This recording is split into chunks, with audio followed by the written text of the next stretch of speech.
Attending lectures have obvious benefits, but there are concerns as to their suitability.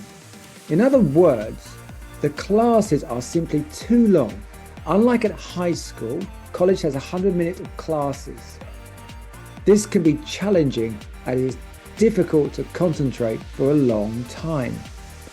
While in my more active classes, students have time to discuss things and therefore avoid feeling sleepy, in more passive classes, the teachers keep talking for 100 minutes. Students are expected to take notes, but over a long period, it is understandable why some individuals lose concentration and become sleepy. Unfortunately, this is not only a waste of time, but also money spent on going to college.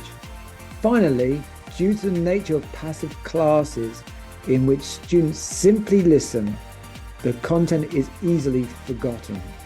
Therefore, there are teaching approaches that need to be changed.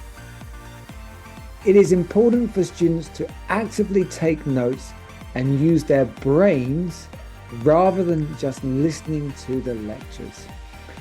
First of all, it is useful to be able to talk about our opinions with friends.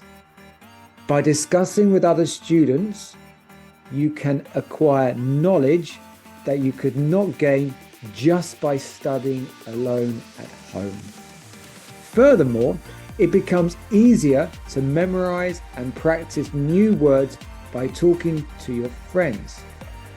By applying knowledge, it is possible to expand your vocabulary quickly. Finally, you can also improve your listening skills by actually listening to native speakers discuss the ideas in class. In this way, there are some points where university classes are not useful, but you can be more productive by being more aware and becoming more active.